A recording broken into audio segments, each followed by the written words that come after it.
Hey everyone, welcome back to another video of The Gathering. I'm Dr. Tanisha Allen, and if this is the first time that you are viewing with us, I want you to do me a big favor and join this community.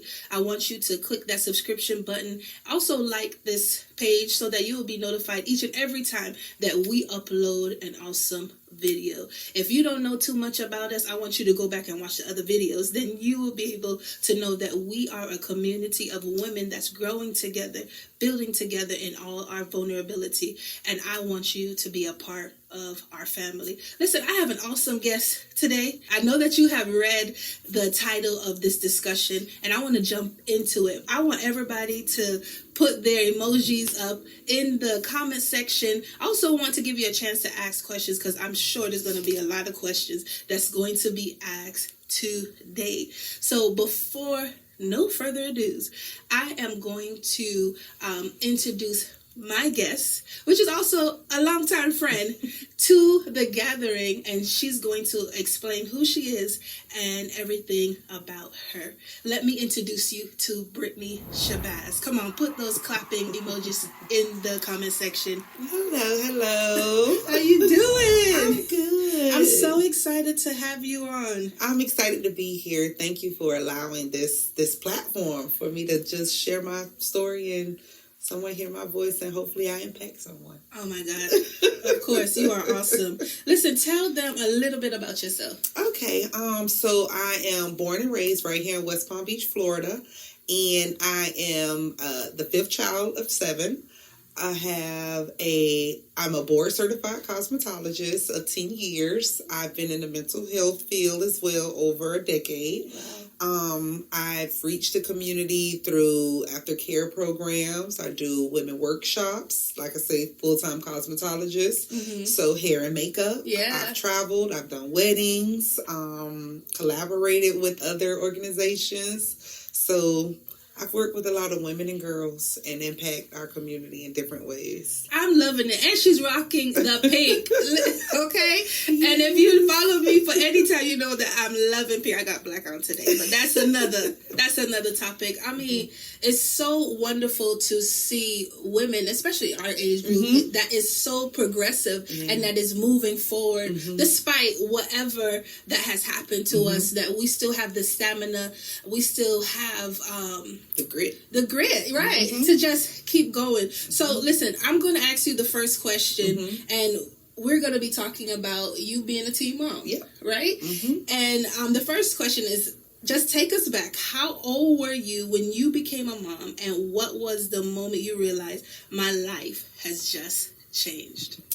Well, going back prior to becoming a teen mom, which I was 16, 16, I want to say 10th grade, I realized I was pregnant, but I was emancipated a year before. Oh. So I was emancipated at 15. Okay. So I was on my own, and by the grace of God, a neighbor took me in, and her niece was in the schools as well. So it was a smooth transition, but it was a necessary transition for me as a growing teen and having to make that decision on my own. And my mom was in alignment of it because of our relationship. It was a strained relationship. So once I found out that I was pregnant, it wasn't so traumatic because I felt like, okay, it's my decision. Like, this is what I'm going to do. And now this is real life for me. So when it became real life for me, analyzing the guy at the time, my baby dad, it was just like, yeah, this ain't going nowhere. Yeah. I want more for myself. And he was older, but with him being older, he just wasn't moving like he needed to. And I had to just go ahead and focus. So me and him let go of that whole idea. Like, I was 7-8 months pregnant when that was over. So my focus was school. So I was in honor classes, I was in different programs, and I was really focused on graduating on time because I felt like this moment is not going to stop me from walking across the stage. And the end goal was to like graduate from Palm Beach Gardens at the time.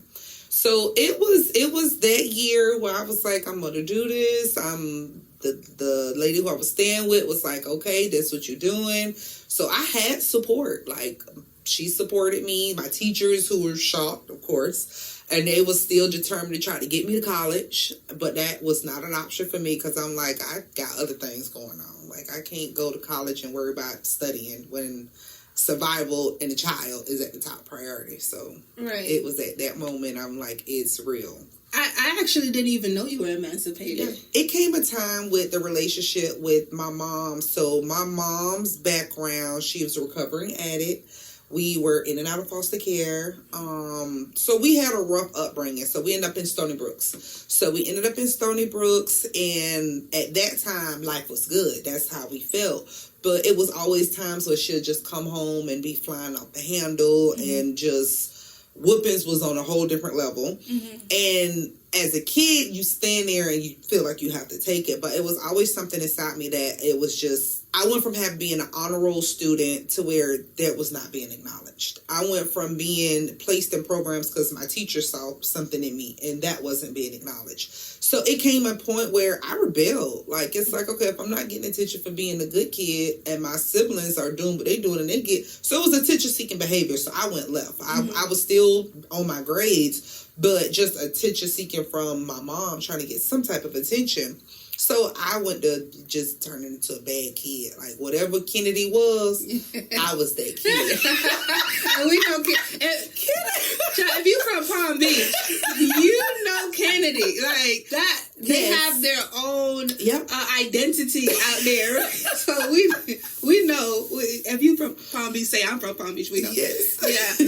So I was rebelling and just being bad and still wasn't getting no attention because the teachers weren't telling on me. Right. I wasn't getting written up. Kennedy, they'll just make you go to like in-school suspension. So I wasn't getting in trouble enough to where it was trickling at home. Right. But my mom was still being turned up and still flying off the handle, and I started rebelling against her to the point where, like, my other siblings would do bad things and get consequences. When she snapped for no reason, I snapped too. So I was like, you're not going to talk to me any kind of way. Like, and she couldn't take that to the point where because she worked in DCF and was a caseworker and everything. So she proposed it. I didn't know what that meant.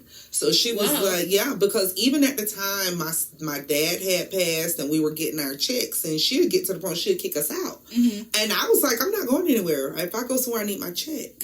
So she got tired of me saying that, and she got tired of trying to kick me out, and I wouldn't leave. So it was pushed back and forth to where she was like, okay, do you want to be emancipated? I'm like, if that means I go with my check, I'm okay with leaving. Wow. So I had to leave because it was a toxic environment and it wasn't going anywhere. I'm a kid. You trying to kick me out. But now looking back, it was mental issues. Right. And she even realized that later on down the line.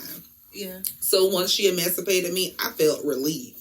Like, I didn't feel like, oh my God, what am I going to do? Yeah. But even when she did it, like, at the time, the neighbor who took us in, she wasn't a family friend. She was literally a neighbor. I'm like, she's finna sign my rights over. Do you mind taking me? Oh, yeah. So she was like, okay. So that situation was a blessing in disguise, but it was lessons learned at the same time. Yeah. Because it was me being thrown out. I had to pay rent.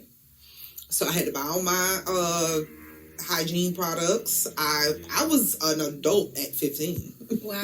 I guess also that's the reason that puts you in a mindset to even be able to identify that the father of your child isn't. Yeah, I was very aware of, like, do's, don'ts, rights, and wrongs, and, like, I was very aware to the point, like, even when my mom used to have these episodes, I used to tell my teacher, like, something ain't right. Like, I get mom and daughter beef, but, like, everybody else could tolerate me but her. Something's not right, to the point where I was like, I need out.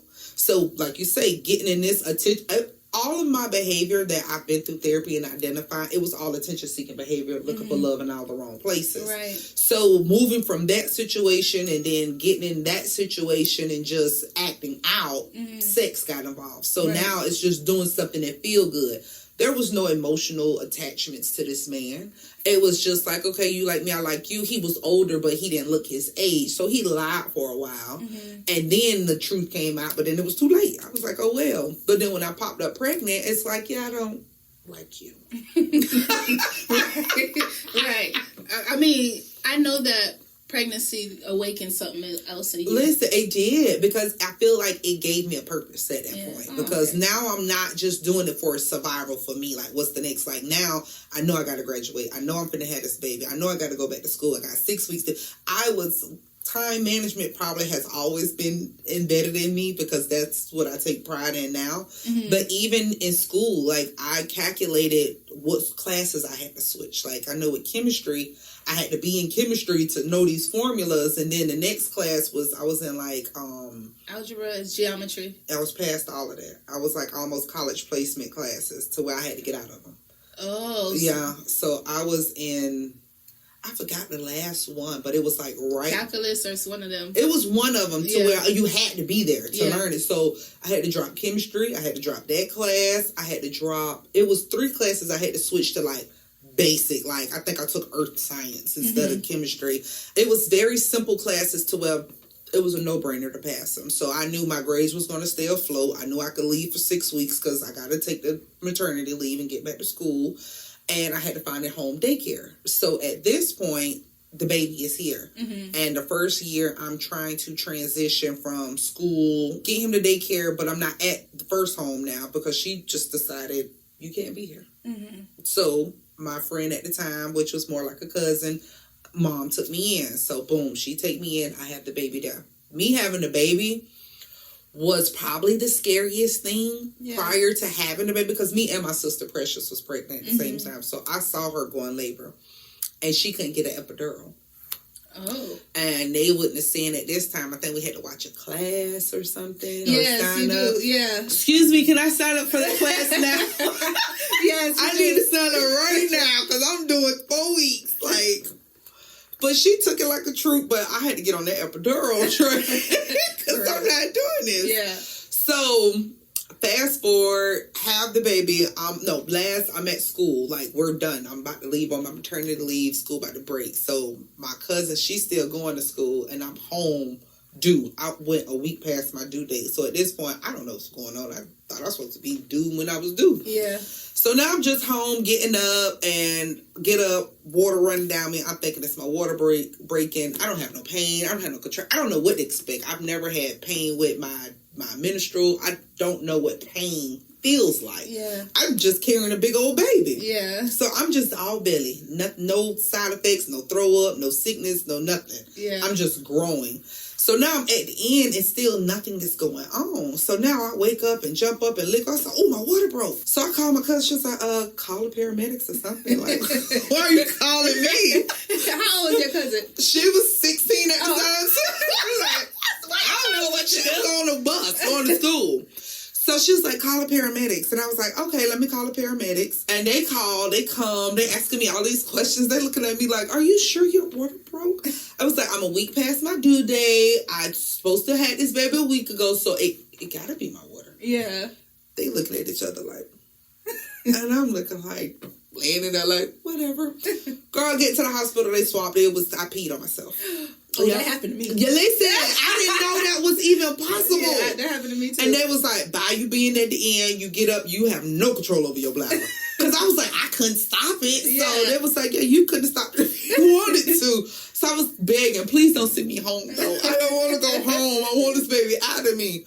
Girl, so they done put a wristband on me, had me to walk through the hospital. Girl, I went dilating. I was a week, and it was just like, this is weird. Like, but when it was time to go, I think I dilated 4 centimeters, had the epidural, everything went smooth. Yeah. So now we got to get back in the thick of it, get the baby in the daycare, get this and this. So this is when it got real.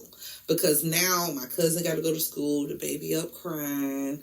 I'm feeling guilty because of all of that. I got to go to school. Her mom is taking him to daycare. So at this point, guilt is setting in. Oh, wow. So now I'm feeling guilty that I'm disrupting their peace because I got this baby in the house. Yeah. So it just came to a point where I left there, and I think I tried to go back to my mom at this point. And that wasn't a good outcome. Mm-hmm. So I end up with my god sisters, my god mom, and everybody now. So at this point, I have to make a decision. I'm in 11th grade now, and I'm about to graduate, and it's hard because now it's transportation. I don't have a car. Mm-hmm. I'm still in school. I had this baby. So at this point, I have to make a conscious decision to leave my regular school and all of my classes and about to graduate as a Gator. Mm-hmm. So now I got to go to an alternative school. Oh, okay. And we all know what they say about alternative school. Right. It's the bad kids. Right. It's the high school dropouts. High school dropouts. The ones who can't get it right. It's just like it doesn't have a good anything to it. Right. And at the same time, I put myself on a high pedestal when it comes to my education, my grades. I'm a smart girl. I'm just pregnant. I just had a baby. And to be honest, the environment, you were probably top tier. Come on now. But I felt like I don't want to go over there with them. I did not want to go over there, girl. It took everything in me to make that decision, but I had to make that decision to make that last year a smooth transition to where it's like, just get it done. I think I had like 4 more credits. Mm-hmm. So 4 more credits. I had already passed FCAT. So it was literally a walk through the park. So I'm like, it only makes sense. And then I could take him to school with me. Yeah. Oh. So that was the reason to eliminate the problem. The problem was transportation and daycare.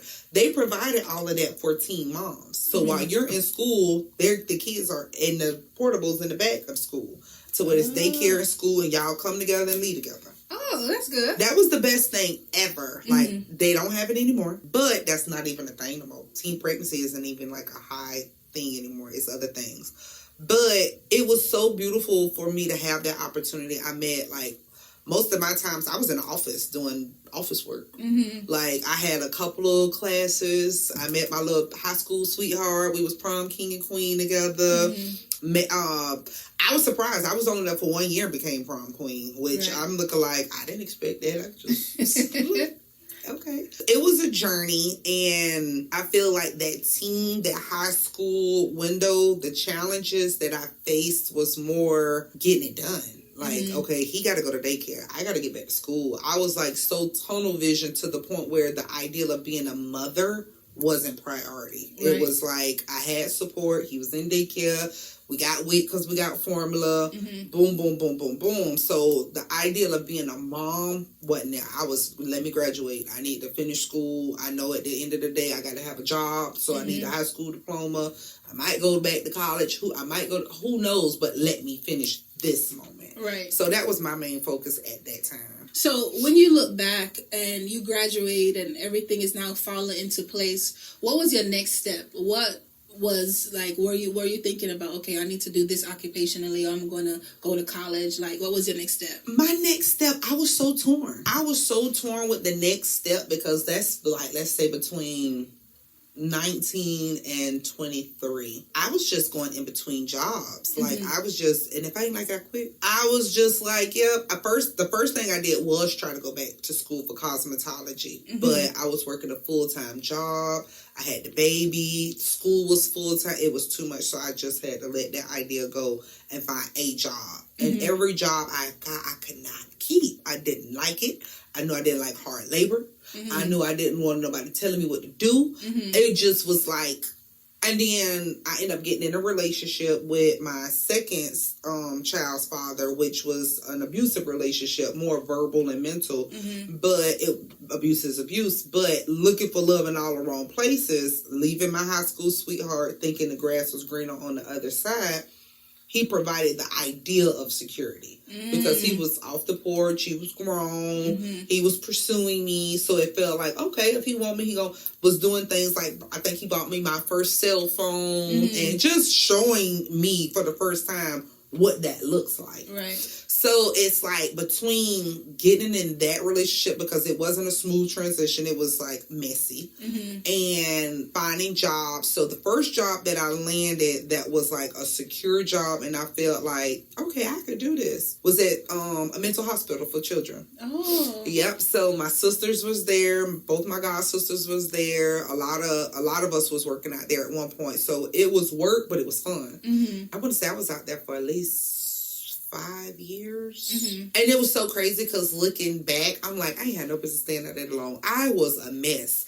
And being in that relationship, it made me more aggressive. Right. It created a version of myself that was like just in defense mode. I was aggressive. I was nasty. Girl, I understand that. And it worked because the unit that I worked on was like the rough girls. So they could relate, we could laugh, we could play, we could crack on them. So it worked in that environment. But honey, if they put me over there in the other unit where it's the rich kids, no, it don't work. It didn't work with the staff. It didn't work with them kids. And then they had a children's unit keep me from over there. I never wanted to work with the kids unit. So once I learned that that was my niche, I loved it. But even when I left there, that was my direction everywhere I went. I ended up working in like a DJJ environment, which was in Martin Girls. I ended up working in like rehab centers that was for patients for detox and everything. So that's how I ended up getting my foot in the mental health field and learning that I could connect with these girls. In spite of what I've been through, I could give them nuggets of encouragement and showing them and teaching them things that probably they missed along the way. So I really enjoyed that. That was like my whole like being of working like at those programs. Like I really enjoyed it to where I took leadership and created programs and had to train other girls to where that's where I found my whole niche to where it helped me create the nonprofit. Let's get back. We actually met back up while you were in cosmetology school through a friend, right? So when I think she was doing my hair or something. Joseph, right? So that's when our story to like knowing each other again began. What made you now? Because I know you said earlier you wanted to start cosmetology school, but it just wasn't the right time. What made that time now? Because when I met you, it was towards the end. You was already in the salon, right? So what made that the right time? How did you transition from that? Wow, that's such a good question because it was not on my to-do list. I was at the girls program, Martin Girls Academy, and it was me and three ladies. It was me, Tate, and I forgot her name, but we all ran the girls program. So we used to do hair, makeup, and everything for the girls. All of us did a version of hair. So one of them proposed that like we should go to cosmetology school and get our license. And I'm like, okay. Like it wasn't even like we shouldn't. And mind you, my lifestyle was like so distraught and weird. Not weird, but and a lot of transitional points because I left my abusive relationship. So I found this job while I was living in a shelter. And I had to drive to Martin County to work. I met this other guy, which was a long-term boyfriend, which didn't work out. But he was very supportive. Met him while I was in the shelter, so he gave me his truck. So I was in so many transitions to where when it was like, let's start school, it wasn't even a second thought like, can I? And I just was like, okay. And it was like, well, let's just go see if we can. So when they said, let's go see if we can, we all set up an appointment, girl. One didn't show up to the appointment, and the other one didn't get in because she wasn't like something wasn't accredited. Her high school diploma wasn't accredited. I was the only one that got in. And that's why I was like, okay, this is different. I'm going to ride the wave. God opening up the door. Let me go through it. So went through it and it was hard. It was so hard due to my circumstances. So it's like I would work in the morning from 7 to 3 and had to be to school from like 5 to 9. So I was in Martin County, had to get to Palm Beach. Whoa. Yeah. So it was that transition for a year and some change. But with everything that I had going on, it took longer. To the point where when everything went to weighing down, and you know how you feel like you got to let some stuff go? In my heart of hearts, I was quitting school. I was like, I can't do it. I pick up and start over. Girl, I had to stop going to school for like at least a week or two. And had to convince myself that I'm not doing it no more. And I'm finna go let these people know, and I'm finna tell them. And I got in there and sat in front of Mr. Steppen, and he was like, you'll be paying back the loan within 30 days. And he said, or, you can start back up and just take your time, and the time will just come on the end. I said, I will see you next week. I say, this is God's will. I'm going to take my time and finish it at my own pace. Because at this point, I'm thinking I wasn't going to graduate on time. But at this point, the graduation date is gone. Let me just finish. Right. So I'm like, let me just finish the situation. I was just coasting and I was finishing, making sure everything. Miss B, which was a God-sent angel, she stayed on me. She made sure we studied when we weren't doing anything, like to the point where you have no business not passing this test if you follow my blueprint. And she pushed and pushed and pushed. And when it got to the end, this was like, when I say this is God, like certain things that you just know God is in it. Mm-hmm. God had to be in this whole cosmetologist license thing, because when I wanted to quit, I couldn't. Yeah. When I didn't plan on going, the door opened. Mm-hmm. And when it was time for me to graduate and walk, I wasn't supposed to, but I did. I did, like, to the point where a girl fell out with me behind that, because it was classes. Uh-huh. So she knew for sure I wasn't supposed to walk. But when I got the opportunity, it was like, don't say nothing. Right. I was like, say less. I won't say nothing. Just show up. So showed up, walked with the class, and boom, that's when it came out. And she came into the class and was like, how you got to walk? What is that her business? Honey, you're talking to the wrong person. That's crazy. She was so mad.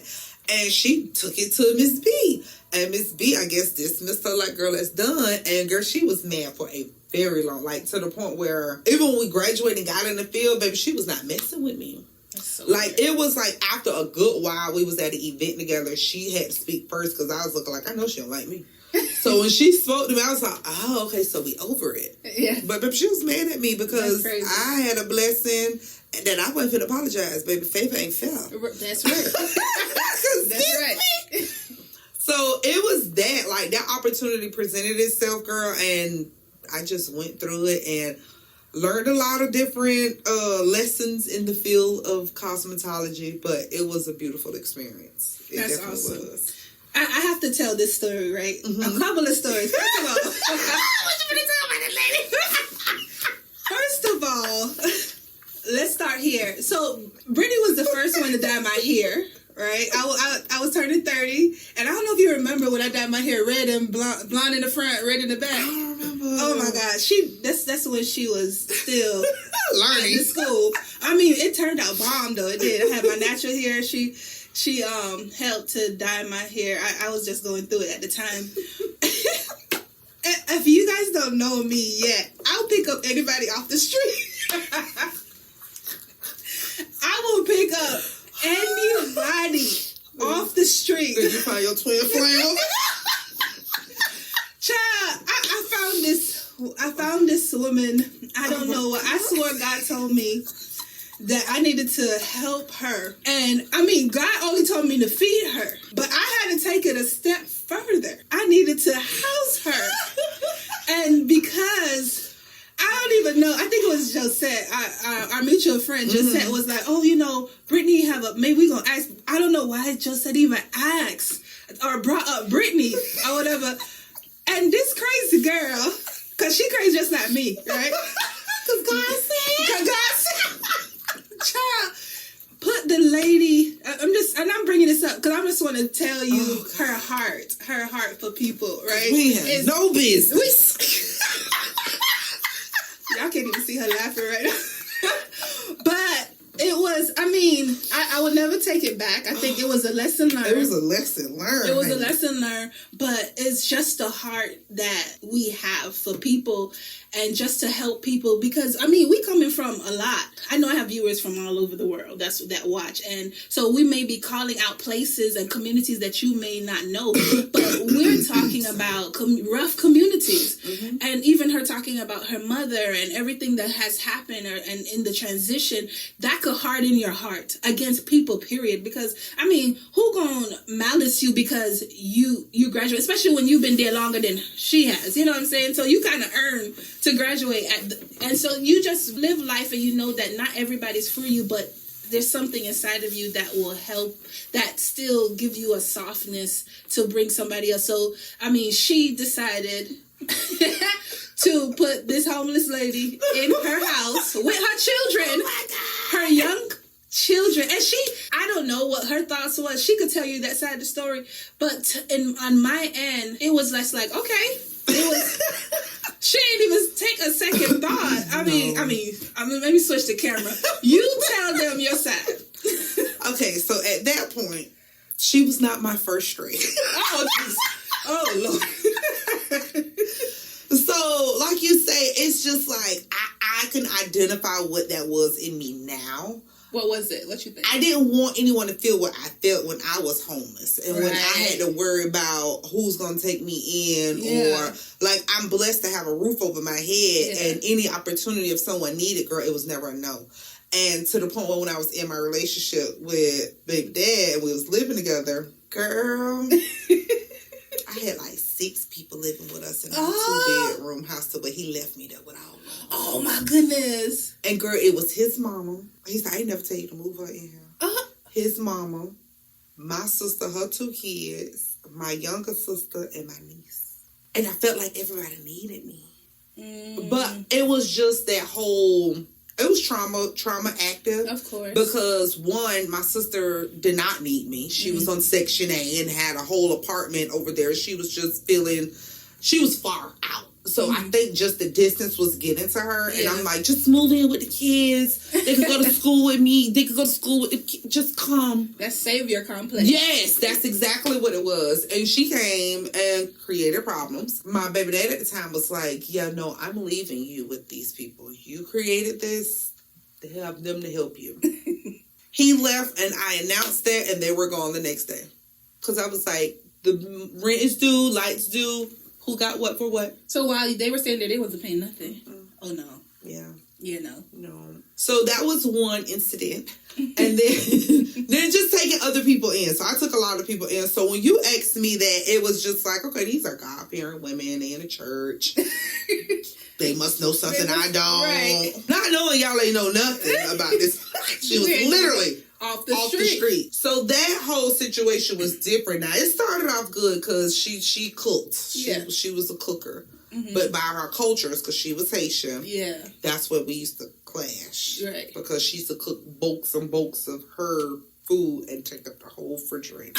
I didn't even know that. Oh, girl, it was a situation, like, because I think it was some mental illness there. Yeah, it was. And it was episodes to the point where I'm looking like, she got But I think she decided she had to go because I wasn't letting it be easy either when it started being conflict. It was like, okay. So I came home one day, she was gone. She removed herself, left the key, no thank you, no bye, no. I didn't care. I was okay, she was gone. But yeah, I took that lady in. But that was trauma. Trauma made me feel like I could save the world. I didn't want people to feel. And I felt like, I think in my mind, I was doing acts of kindness to show that I'm a good person and people could count on me. Because it's like, even moving forward in other relationships, I used to give too much before anybody earned it. And when I went to therapy, it was literally trying to prove my worthiness before you could decide I wasn't. And at the end of the day, they never even earned it. So I had to learn to stop doing that. I'm going to go a little left because you said something and you said that I was giving out too much because everything you're saying is very familiar. You know what I'm saying? I think that everyone can identify certain things that I'm saying on different levels because you create this narrative in your head because you'll create a problem and a solution. Let's say they don't answer the phone. You'll create a whole reason why they didn't answer the phone. That's right. And now you don't create a solution to where now you being extra nice because maybe I said something wrong. Right. That's why they not. And they don't even realize you're being nice because in their mind, in your mind, they were mad at you. And that never happened. Right. So that's what I think everybody can relate to those levels of problem and solutions, but there is no problem. Right. Because it's a place of rejection. It just, especially coming from the relationship between you and your mom. That's the core. Right. Yeah. And it's a place of abandonment, rejection, all of those titles. But one of the things that I was going to ask, when did you realize you were beautiful? That came later, like grown woman later. Yeah. Like, I knew I had a shape at one point, but I wasn't like head over heels because I always was a big girl. So being a big girl and everybody tell you shape just like your mama, but you look at your mama ain't really. Yeah, she had all the kids. It's like, man, what you mean I'm shaped like her? Like, I'm kind of offended. Like, I see she got a big butt, but What y'all trying to say? Right. So it never dawned on me of what she was. Right. I just see what she is. So people used to say that like it was a compliment. I never caught the compliments. I got older. Mm-hmm. But even growing up, having a big butt, being taller than everybody in the school, all of that. So it played on, I'm going to embrace it. But like when people see how people see me, I didn't see myself. Mm-hmm. So that came later in life to where when I was influencing the young girls to where I saw they admired how I looked. And I had to tell them, baby, this is effort. This is healing. This is still acceptance because I wear makeup. I'm like, if I take this makeup, lash, and wig off, baby, I will sit next to you and you be like, oh, that is. She lying. I'm not even gonna switch the camera. I want you guys to look at her. She is gorgeous. But that's what I tell people because I feel like everybody could be a version of their gorgeous. True. So I tell people it's effort because I had to learn to love myself to put the effort into it. Mm-hmm. Because it's like without, like, I have dark rings around my eyes just naturally. It's hereditary. Right. I ain't got no hair cascade now, my bad. That don't make you beautiful. It don't, but you know, as a little girl growing up, they're not telling you what is beautiful, and they're not telling you what's beautiful about you. Right. So it's like I had to figure out what was beautiful about me. So I had to embrace my height because at that point, once I learned how to walk in heels, I was wearing high heels. Right. Because in my mind, you have to look up to me now. I'm tall. You have to look up to me. So it became that. And then once I really learned how to do makeup, it's like now I can see my beauty. But even outside of that, it wasn't like I was painting my face because all I was doing was covering up my black eyes. Mm-hmm. So it's like I'm still who I am. And it was like, oh, it was that little bit of problems. Okay. Let me fill in these eyebrows a little bit. Like, oh. Mm-hmm. So it was literally discovering my beauty. Mm-hmm. And it's like I wasn't changing who I was, but I was changing up the imperfections that I saw to where it was like, okay, like me getting ready is like 15 minutes. Mm-hmm. Like I'm not sitting, when people are like, it took me an hour or two, I'm like, oh, I wish I could teach you these quick steps, girl. But it's like, it took a while. And even with being in relationships, it's like, it's a catch-22 there as well, because going back to when I was, oh, you built like your mom and you so cute and your body this and that. Like I remember my aunt told me, oh, you're going to be somebody's trophy wife. You're going to be a good trophy wife. Like dismissed my intelligence and what I got planned for myself. So that always stuck in the back of my mind as well. So it was like, once I did get with guys, it was like looking for love in all of the wrong places to the point where I'm looking like, I don't even know why they like me. Like, is it my body? Is it just the sex? Right. Is it that they just want to have a cute piece on their arm? Right. So that always was a problem. And I always felt like here come another level of defense. Now I got to prove myself to be smarter or a go-getter or I could be hyper independent type stuff. So it was layers and layers and layers of finding my identity and seeing what is beautiful about me.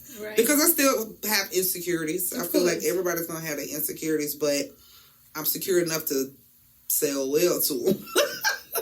Especially at our age. Girl, at our age, honey. It is what it is. It is what it is. It's stuff I know I'm supposed to do that could be better. And I'm like, I get to it.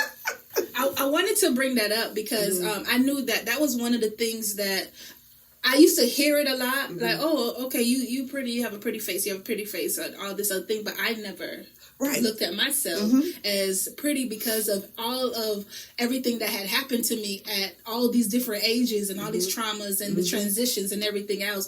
I didn't see pretty. I saw the trauma. I saw all of that made me feel ugly.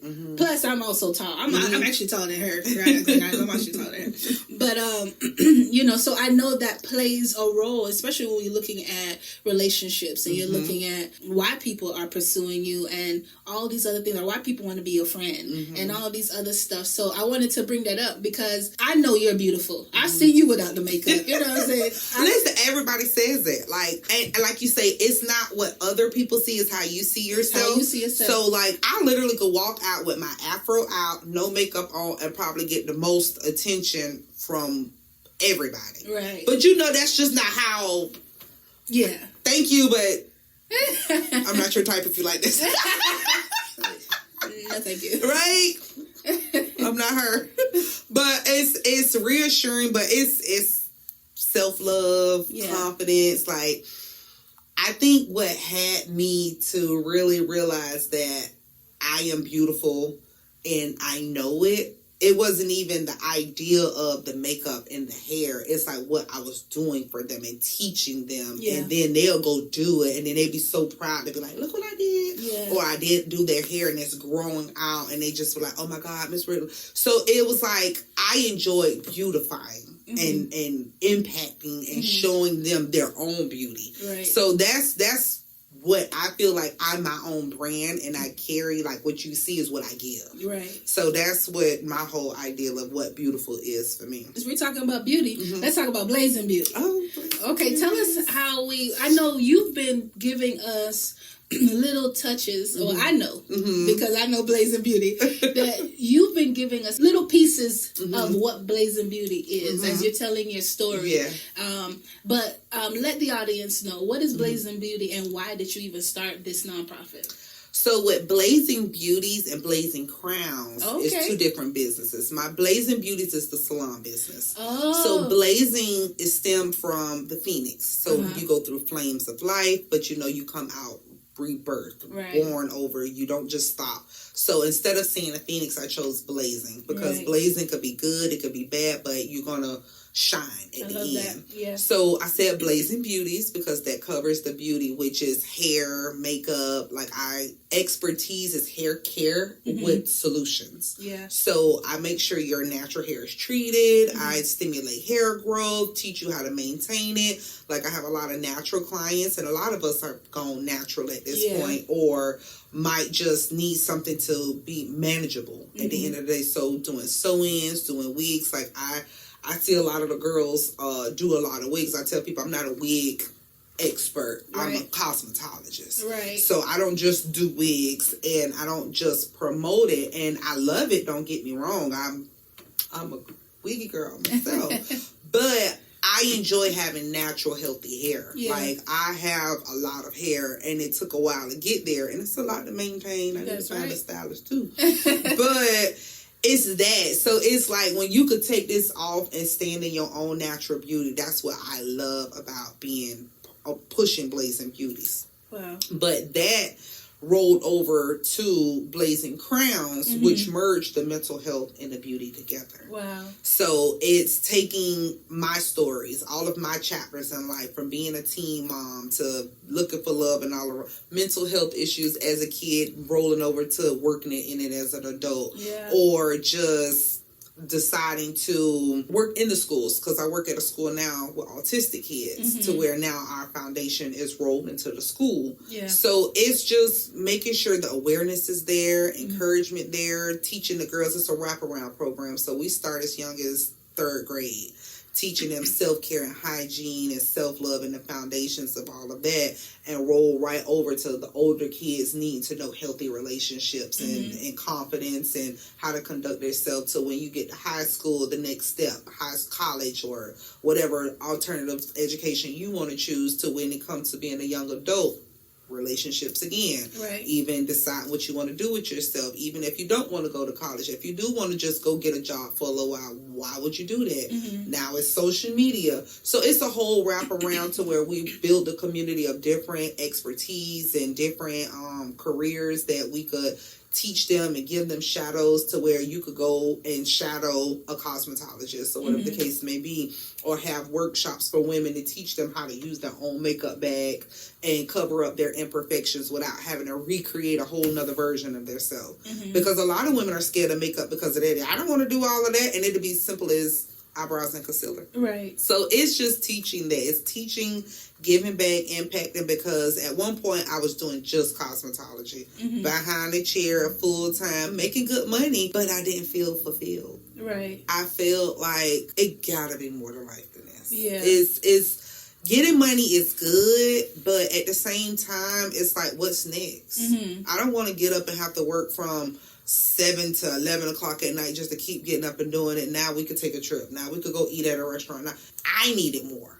Like, I needed more. I met women that was hustlers, go-getters. Like, being in the beauty industry, they show you how to do it on a different level. But it wasn't for me. Yeah. It's like being in that field, you had to be cutthroat. Yeah. Like, I done met some cutthroat stylists. Mm-hmm. I done had some friends that we ain't friends no more. Right. I done worked in salons, so I had to leave. Yeah. Because that industry, if you don't have a soul, mm-hmm. it will suck you dry.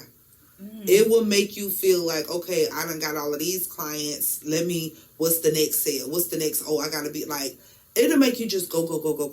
How they say money will rule you. Mm-hmm. Money will have you gone because you get it so fast. Yeah. Like, it's like that fast, like how dope boys get stuck in that industry because the money comes so strippers. The money comes so fast. I never thought of that. Baby, it's hard to be like, you know what? Let me go get a job again because I gotta wait 2 weeks for a check. Yeah, you get it today. It's such a trap if you don't have another plan or a bigger plan, or even if you're a person that want to collaborate with other people, because it's not a lot of women in the industry that feel like, let me take you under your wing. Like, back in the day, you'll get a mentor, you'll train under somebody. I done did it a couple times, turned around and got bit in the butt.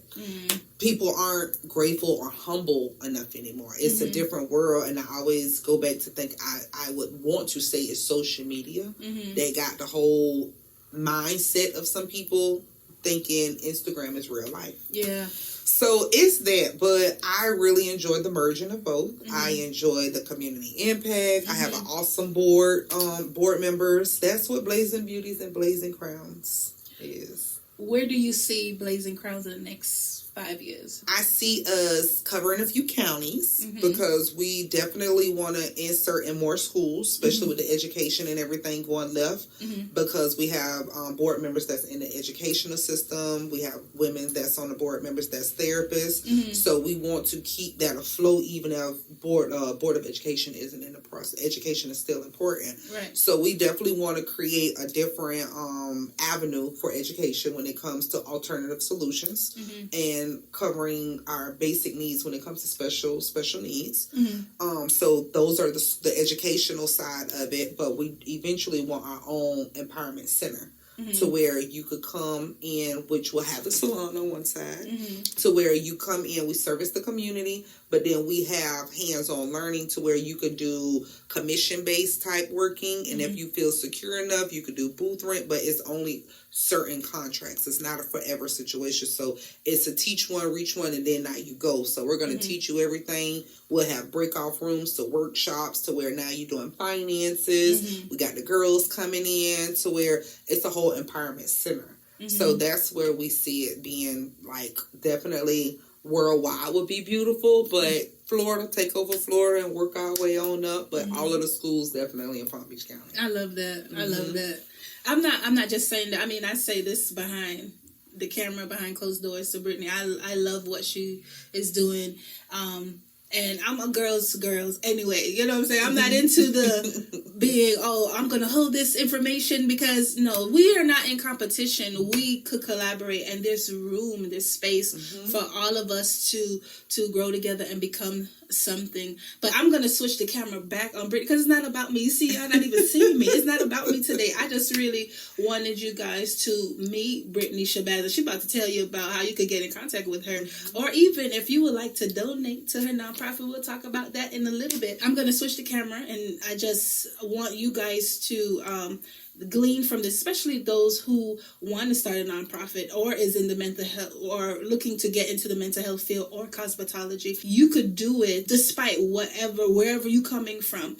It's just for you to have the preservation to do it and the mindset shift, because we have to, where we coming from, we literally have to shift our mindset, right? Because now it's not, we have to switch from survival to business, and coming out of that mindset is hard, but she is a testimony of it's possible and it could happen. So let me switch the camera back over to her. Guys, I don't got production today, okay? So I'm production today. So y'all just take your time with me. Just take your time with me. Let me switch the camera back to her, and we're going to close this out. One of the things that I want to close with saying, if you were to say something to a young girl that's pursuing cosmetology or is right now is in a place, say she's a teen mom, what would your encouragement to her be? Set goals. Set goals and believe in yourself. Mm-hmm. Don't wait for someone to clap for you. Mm-hmm. Don't wait for validation. Yeah. Read your word. Mm-hmm. Turn to God. Yeah. Because that foundation is what's going to keep you up. And if you don't have a fallback plan, which got to be God, you got to find a word, you got to find a book, you got to find a story in there that you can relate to really hold you up. Because life is going to life regardless. And like you say, let's say she's a young teen in today's world. Yeah. It's different because social media is right there and got you believing it's easy. Yeah. And when that camera go off or when that phone go down, the reality is you got to get up and do something for real. Yeah. So you might not feel like I want to work at X, Y, and Z. Set a goal. You might have to, if that door open, go through it. That's always my encouragement. Apply yourself, and if the opportunity presents, keep putting one foot in front of the other. Go through the door, and don't think you could shut it, because sometimes God open a door you can't even close. Yeah, and I'm definitely a testimony to that. But keep pushing prayer, and keeping it moving. But goals, prayer, and self-love. Self-love is very important. Because if you don't love yourself, somebody could come and tell you anything and you'll believe it. And then when they gone, you back at square one. Yeah. So definitely build your foundation up with self-love, prayer, and goals. Yeah. I just wanted to switch my camera one last time. I said I was going to switch my camera. Brittany's also my hairstylist, okay? Yes. So, I mean, I tell her all the time, like, girl, when I get in your seat, I already know Brittany's going to do what I want my head to look like. I moved 45 minutes down the road. I have to drive back up to Palm Beach to make sure she's sewing in my hair, because she's the only one that could do me like I want. She did my hips, guys. I mean, my curls fell out, but it look good. Listen, where can they find you? Okay. So Blazing Beauties, we're located here in West Palm Beach, Florida at Lux Beauty Bar. It's on 45th. But my booking site is on all of my social media plugs. So it's on my Instagram, which is under Blazing Beauties. And you can hit the link and it take you right there. The pricing, the timing. And like I say, I'm big on time management. So book what you want. Don't assume. And my number is there as well if you have questions. But that will be a consultation. If they want to donate to Blazing Crowns, how can they contact you? They could contact me through all of our social media outlets, which is Instagram, Facebook, and www.blazingcrowns.org. And we have a donate button. We just ran our campaign to really promote our Empowerment in the Park event that we have during the springtime. So we have that campaign, and then we have our after-school programs, which is called TLC Gyms. Yeah. So we're doing a lot of things, and we have an upcoming event in February for Sip and Beat, teaching women their own beauty independence and own makeup routine. So, guys, you can't see me. I'm gonna get in her camera. So, listen, if you would like to even invite her to host something, please contact her as well. I want you to close this out. Okay. Your last words for someone who don't feel beautiful. Someone who don't feel beautiful, don't feel it, do it. Get up and make yourself beautiful. I love that. Because you don't have to look like how you feel. Yeah. So long as you look good, don't nobody know how you feel. And you're going to feel better, because when you look good, you feel good. I love that. Yeah. I love that. All right, guys, you can't see me, but meet us next time at The Gathering. Bye-bye now. Bye.